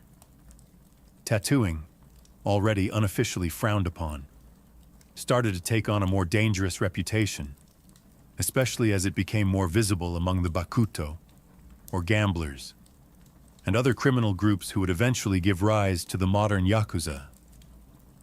These men were often the only ones bold enough to wear full body suits openly, and as they became more organized, so did the stigma attached to their ink. Ironically, many of these same criminals had begun as outcasts from society, men who wore tattoos not to provoke fear, but to reclaim identity. But once crime syndicates began using tattoos to mark membership, territory, and loyalty, public perception shifted. The police didn't care whether your dragon symbolized courage or your koi fish meant perseverance. To them, tattoos now signaled one thing: criminality. The government responded with more bans. In the early 1800s, tattooing was officially outlawed, though enforcement varied depending on the region and who was doing the inspecting. Still, tattoo parlors went deeper underground. Horishi had to work in secret. Clients booked sessions through coded language, and artists began developing techniques to hide tattoos under layers of ink, or blend them into larger designs to confuse officials. The stigma wasn't just legal, it was social. Anyone visibly tattooed could be refused entry into public bathhouses, barred from temples, or denied marriage by respectable families. Tattooed bodies became taboo. And the art form, once a mark of bravery or spiritual symbolism, was recast as something vulgar, dangerous, even evil. But the tattoos didn't disappear. They simply went deeper, both under the skin and under the radar. For every government crackdown, there was a new design, a new hiding spot, a new client willing to endure pain for something meaningful. Irezumi didn't die. It went into hiding, like a coiled dragon, waiting.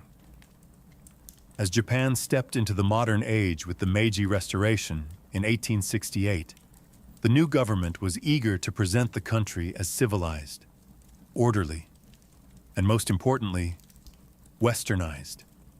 And in this new image of modern Japan, tattoos had no place. Irezumi, with all its cultural depth and underground prestige, was declared a stain. The government doubled down. Tattooing was not only criminal, it was now embarrassing. Something savage, something shameful. Foreign diplomats were horrified by the elaborate bodysuits worn by Edo's working class. And Japan, desperate to be taken seriously by the West, responded by pushing tattooing deeper underground than ever before.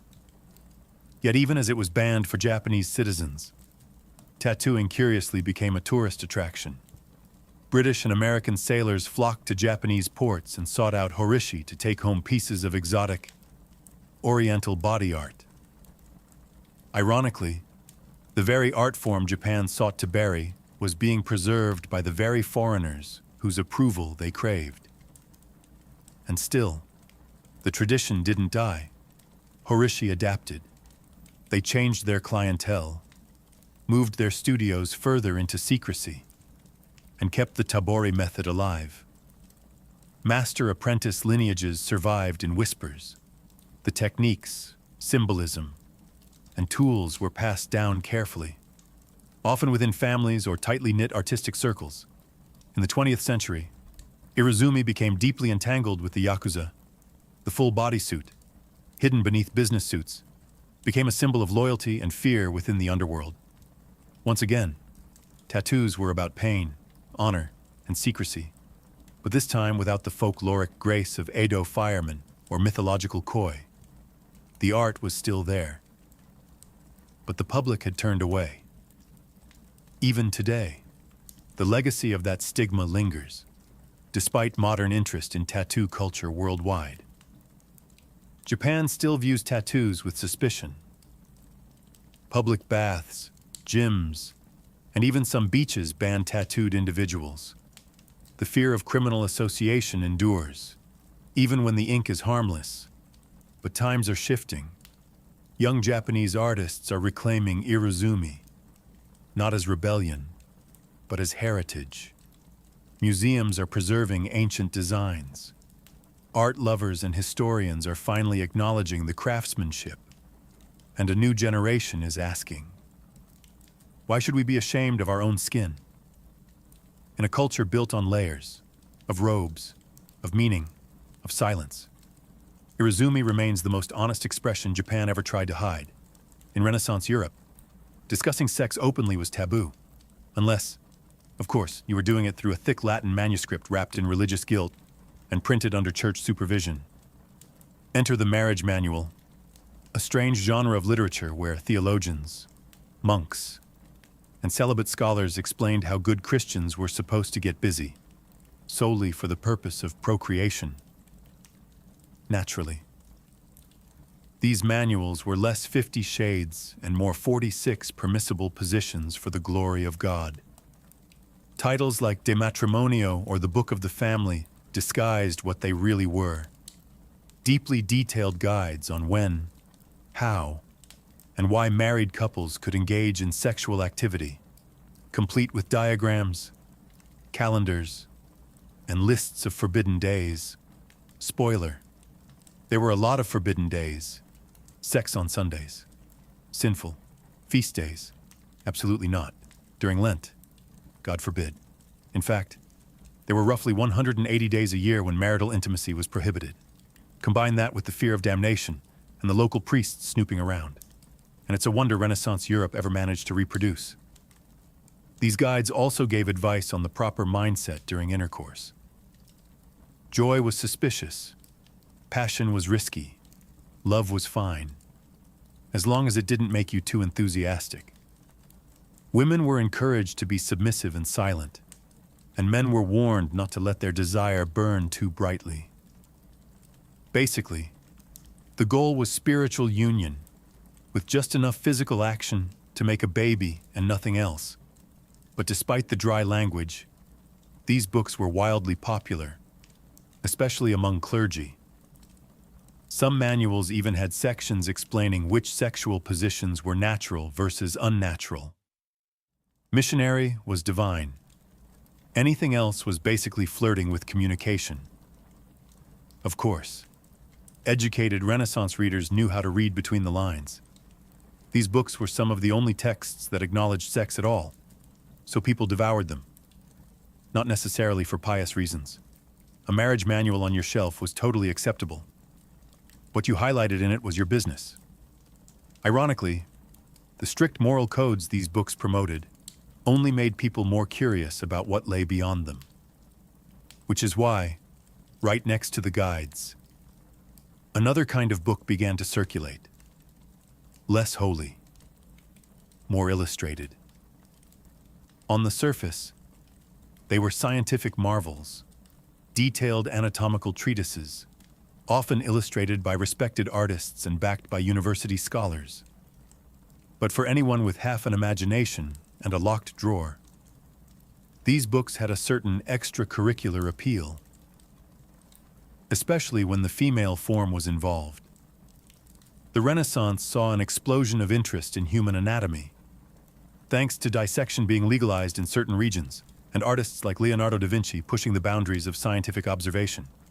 Texts like De Humani Corporis Fabrica by Andreas Vesalius were considered groundbreaking medical references. They were also, whether intentionally or not, kind of steamy. Why? Because they showed women naked, in exquisite, clinical, full-body detail.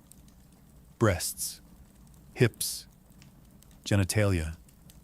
Nothing was omitted. And while the official purpose was to educate, let's just say not every reader was there for the lymphatic system. These images were often presented with artistic flair. One particularly infamous edition of an anatomical book showed a nude woman gracefully reclining as if in a Botticelli painting. Except her chest cavity was flayed open like a diagram in a butcher's manual. It was both horrifying and oddly sensual. The body as art, the body as science, and for some, the body as entertainment. Since pornography was strictly banned by the church, these illustrations slipped through the moral net under the guise of medical necessity. A young man caught with a suggestive woodcut from a medical book could simply shrug and claim he was pursuing his studies. The fact that the page was dog-eared and mysteriously thumb-worn, irrelevant. Some printers even leaned into the dual appeal. Certain editions were produced with extra attention to the female form, featuring idealized nudes that blended anatomy with eroticism. A sort of Renaissance loophole. If you wanted to look at naked people, all you had to do was pretend to care about the spleen. And these weren't back-alley publications. They were printed by respected presses, collected in university libraries, and cited by physicians. But between the dry Latin and muscle diagrams, there was just enough soft-core temptation to keep readers flipping pages with slightly more enthusiasm than necessary. Of course, not all forbidden books were pretending to be scientific. Some didn't even bother to hide it. By the mid-Renaissance, a new kind of book began appearing in private collections, ones that didn't bother with anatomical dissection or theological loopholes. These were full-blown love manuals, half etiquette guide, half soft seduction playbook. They were written for the well-bred nobleman or lady who wanted to flirt without falling directly into hell. Unlike the dry, rule-bound marriage manuals sanctioned by the church, love manuals reveled in ambiguity. They walked a thin line, offering tips on courtship, letter writing, and romantic speech, all under the pretense of cultivating refined behavior, but between the lines, they dripped with innuendo. These books taught the art of the glance, the science of sighing in someone's direction, the importance of hand placement during a slow court dance. They offered sample dialogues, thinly disguised pickup lines, for situations like encountering a duchess in a garden, or complimenting a lady's lute playing without offending her chaperone. One popular genre was the epistolary romance, collections of fictional love letters between imaginary nobles. usually with names like Count Lorenzo and Lady Fiorella. These were meant to virtuous behavior, but many letters veered suspiciously close to fantasy. You could practically hear the bodices tightening and the gloves slowly coming off. Some of these manuals even included miniature poems and riddles, just enough to feel cultured, just vague enough to be interpreted as scandalous. The Renaissance reader loved double meanings, and love manuals delivered them in elegant, rhyming couplets.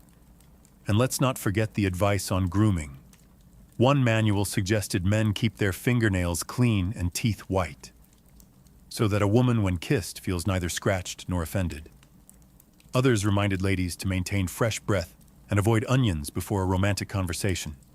Practical, but not exactly spiritual. While these books didn't depict physical intimacy, they hinted at it constantly. And that was the point. They were less about lust and more about tension. The kind that built slowly across candlelit ballrooms, behind fans, through veils, for young nobles trapped between arranged marriages and strict religious codes. These manuals were escape hatches, legal to own, dangerous to understand. While the church cracked down on sin and scholars argued about virtue, some Renaissance readers were stashing ancient Roman poetry under their pillows, and not the kind Cicero would have approved of. Ovid's Ars Amatoria, The Art of Love, was one of the most widely circulated forbidden texts of the Renaissance. Technically, a Roman classic, it offered a step-by-step guide to seduction, from spotting a lover at the theater to how to feign jealousy, just enough to keep things spicy. It was witty, elegant, and totally immoral by church standards. Naturally, it was extremely popular. Educated men, and some very determined women, kept copies of Ovid hidden behind Bibles, or bound in blank covers to pass unnoticed. Marginalia in some surviving copies includes notes like, "Try this at Carnival and worked on Cecilia, because who said Latin had to be boring?" Then there was The Golden Ass by Apuleius, a novel that slipped under the radar thanks to its mythological storyline, but included vivid scenes of transformation, lust, and the occasional talking donkey. It was technically a spiritual allegory. It was also erotica with a toga on.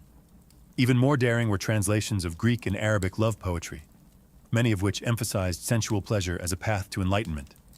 Renaissance Italy had a taste for the exotic, and Arabic texts, like those inspired by the perfume garden, circulated in small elite circles.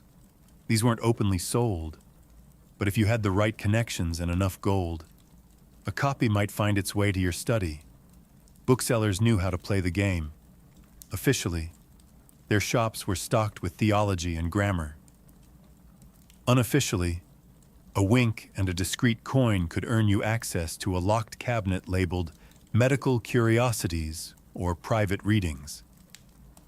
The church called it sinful. The merchants called it good business.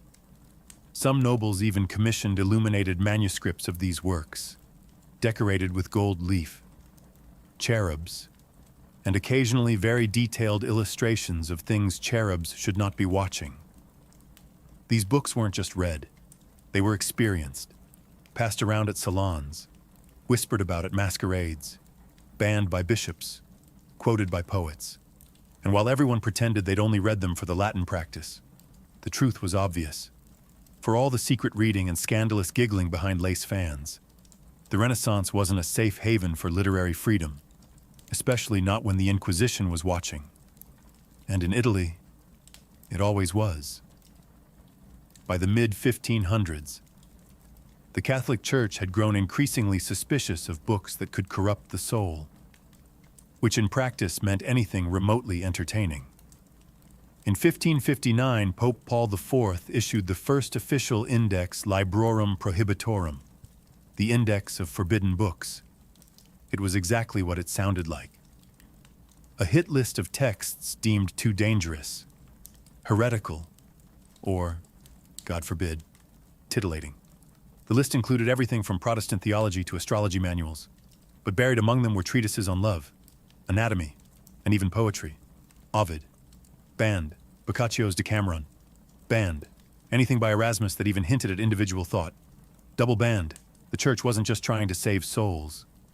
It was sanitizing the entire intellectual bloodstream. Possessing a forbidden book didn't just mean a slap on the wrist. If you were a printer, merchant, or noble caught with one, you risked public penance, house searches, confiscation, and even imprisonment. More than one scholar found himself summoned to explain why he had a Latin copy of The Art of Love tucked between Aristotle and Aquinas. But the funny thing about banning books is that it usually makes them more desirable. Underground markets thrived. Printers in Venice, Lyon, and Basel published clean editions for public sale, and uncut, readers' editions for private clients. The difference might be a missing passage, a toned-down illustration, or a completely fake title page. One infamous copy of The Golden Ass was rebound as Sermons of St. Augustine. Talk about a plot twist. Noble families with private libraries developed entire systems for hiding forbidden texts, secret compartments, false bindings, mirrored cabinets. It was part espionage, part erotica. A well-curated bookshelf said, "Yes, I fear God, but I also read Rabelais." Women were particularly clever about this. Since they were less likely to be targeted as intellectual threats, they often acted as literary couriers, borrowing, copying, and circulating books under the pretense of devotional reading. One nun in Naples allegedly kept a copy of The Perfumed Garden behind her copy of Lives of the Saints. Censorship may have ruled publicly, but in private. Renaissance readers just turned the page more carefully, behind convent walls, away from the judgmental eyes of society and the ever-looming index of forbidden books. Renaissance nuns had access to their own libraries, and some of them were anything but holy. While convents were often seen as bastions of chastity and devotion, the truth was more complicated. These were also places of literacy, intellectual curiosity, and yes, suppressed desire. Many young women entered religious life not by choice, but by family arrangement. Too expensive to marry off. Send her to the nuns. Too outspoken. Cloister her. The result: a generation of women who were highly educated, forcibly celibate, and bored out of their minds. Enter the convent library. On the surface, these collections were pious and respectable. Saints' lives, theological commentaries, devotional poetry. But dig deeper, and you'd find marginalia scrawled in the corners. Entire passages underlined with suspicious enthusiasm, and in some cases, handwritten copies of banned love poetry, tucked discreetly between prayer books. One nun in Ferrara was famously reprimanded for translating Ovid's Amores into the vernacular, allegedly for educational purposes. Others wrote their own verses, coded, melancholic, and often steeped in longing. Scholars today suspect that some of the most passionate Renaissance sonnets, attributed to anonymous courtly ladies, were actually penned by cloistered women using writing as a kind of romantic escape hatch. And it wasn't just poetry. Some convents had copies of anatomical treatises, ostensibly for medical knowledge, since nuns often acted as nurses. But as we've seen, anatomy books were rarely just about medicine. One abbess in Florence even petitioned to keep her convent's illustrated anatomy manual on the grounds that it helps the younger sisters understand temptation, which is a very creative interpretation. Of course, the church tried to regulate what was read behind those walls. But literacy meant autonomy, and autonomy meant subversion. Forbidden texts circulated quietly between trusted hands. Pages were memorized, copied, passed along with coded bookmarks. The scent of ink and vellum became, for some, more intoxicating than incense. In the silence of evening, after vespers and confession, a young nun might light a candle and open a worn book, not of scripture, but of something warmer. A poem, a story, a stolen fragment of a world she'd never touch, but could still imagine. Because sometimes, the most forbidden books weren't about lust. They were about freedom. Not all forbidden books were kept in libraries or chained to monastery shelves. Some were hidden in aprons, buried under floorboards, or whispered from memory in back-alley markets. These weren't printed by respected presses or debated in salons. These were the other Renaissance texts, the magical ones. Handwritten grimoires, herb manuals, and charm books passed between midwives, herbalists, and women who were definitely not calling themselves witches. But everyone else was. Love was power, and power, especially when exercised by a woman, was dangerous. That's why love spells were among the most feared and popular forms of forbidden knowledge. Renaissance charm books often included instructions on how to win affection, cause obsession, or rekindle a cold marriage, a strand of hair, a cup of wine, a muttered phrase beneath the full moon. It wasn't theology, it was folk science, and it worked. Or at least, it felt like it did. One famous spell book from southern Italy included a ritual for ensuring fidelity. Sew a pinch of dried basil into your lover's doublet.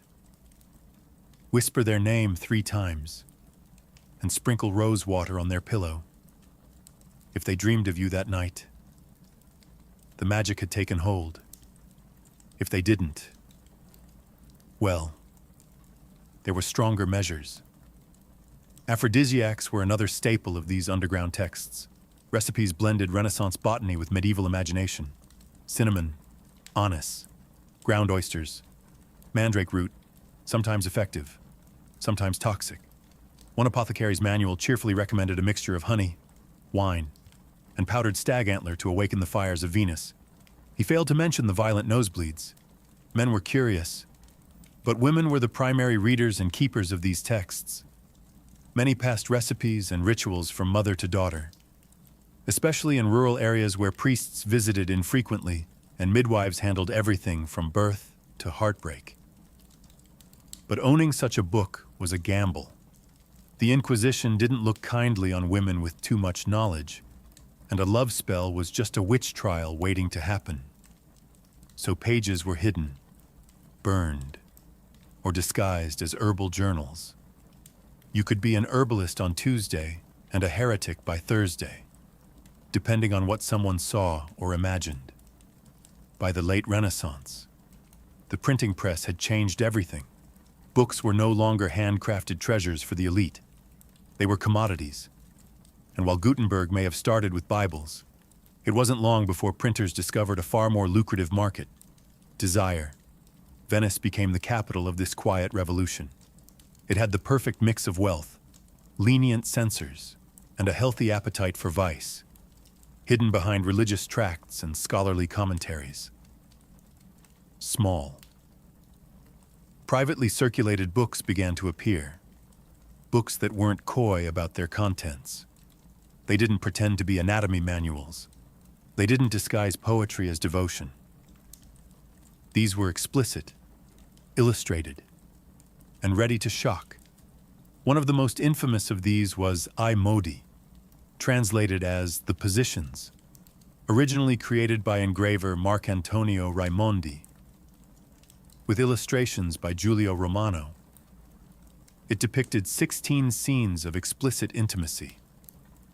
Each engraving was paired with poetic verses by Pietro Aretino, whose sharp wit and even sharper tongue earned him a reputation as the Renaissance's first pornographer. Needless to say, the church was not amused. I Modi was immediately banned. Plates were seized, copies destroyed. Raimondi was arrested. But the damage, or depending on your perspective, the innovation, was done. The idea that you could use the printing press for erotica had been unleashed. And it wasn't going back in the bottle. Underground presses sprang up across Europe, printing slim volumes of love poetry, scandalous tales, and sometimes outright smut. These weren't mass-produced.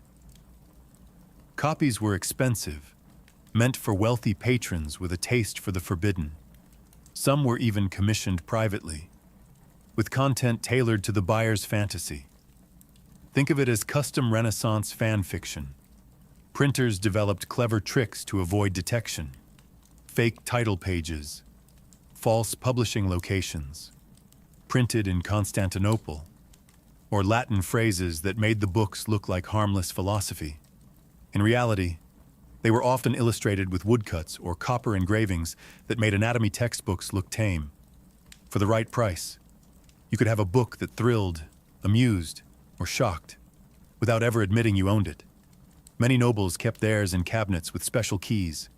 Some had bindings that, when shelved, looked like dictionaries or psalters. The printing press didn't just democratize knowledge, it made lust portable. And with every new title, Renaissance readers got one step closer to something revolutionary: pleasure without permission. By the end of the Renaissance, the line between education, entertainment, and seduction had blurred beyond recognition. What began as anatomical curiosity or theological instruction had transformed into a secret bookshelf of longing, one that crossed gender, class, and even religious boundaries. And that's precisely what made it so dangerous. To the church, these books represented moral decay. To scholars, they were intellectual experiments. But to the people actually reading them, noble women, students, nuns, even merchants, they were something else entirely. Power. Not the kind won on a battlefield or in a courtroom, but the quieter, more subversive kind that starts in the margins of a book, in an age where women's bodies were controlled, their voices silenced, and their desires shamed.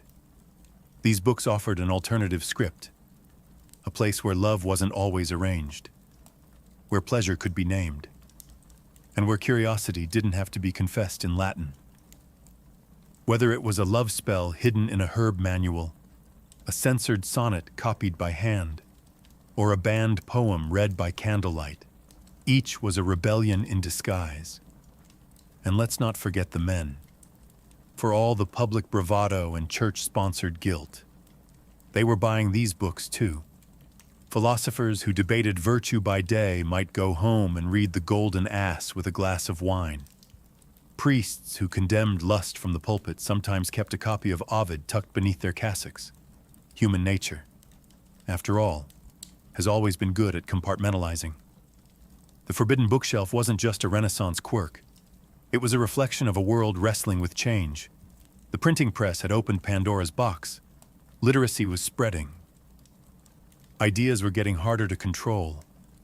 And once people realized that books could make them feel something deeply, privately, even sinfully, there was no going back. Most of these books didn't survive intact. They were burned, hidden, miscatalogued, but some did. They sit today in museum vaults and rare book rooms, fragile and foxed with age, still humming with the echoes of secrets whispered across centuries. Because the Renaissance wasn't just a rebirth of art and science. It was a rebirth of desire.